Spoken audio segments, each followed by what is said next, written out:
हे अर्जुन, प्रकृति के अंत में सब भूत मेरी प्रकृति को प्राप्त होते हैं, अर्थात प्रकृति में लीन होते हैं, और कल्पों के आदि में उनको मैं फिर रचता हूं।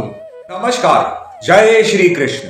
कल तक हमने श्रीमद् भगवद गीता के 9वें अध्याय राजविद्या राजगुह योग के 1 से लेकर 6 तक के श्लोक व उनका हिंदी में व्याख्यान सुना, जिनमें 1 से लेकर 6 तक के श्लोकों में प्रभाव सहित ज्ञान का विषय है।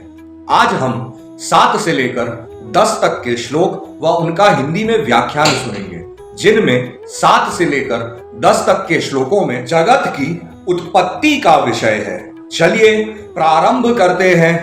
जय श्री कृष्ण। श्री परमात्मने नमः।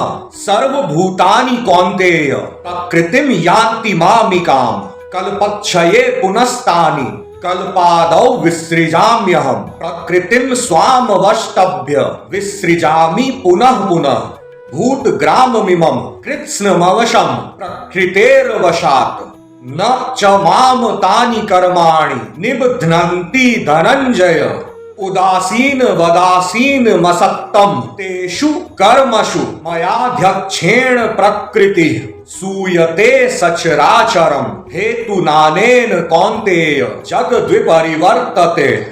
यहाँ पर पूर्ण होते हैं 7 से लेकर 10 तक के श्लोक। चलिए अब इनका हिंदी में व्याख्यान सुनते हैं।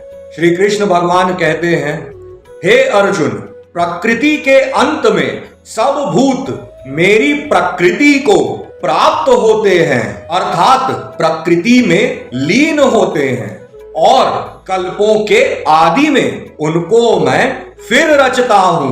अपनी प्रकृति को अंगीकार करके स्वभाव के बल से परतंत्र हुए संपूर्ण भूत समुदाय को बार बार उनके कर्मों के अनुसार रचता हूं। हे अर्जुन, उन कर्मों में आसक्ति रहित और उदासीन के सदृश का यहाँ पर अर्थ है जिसके संपूर्ण कार्य कर्तृत्व भाव के बिना अपने आप सत्ता मात्र से ही होते हैं, उसका नाम उदासीन के सदृश है।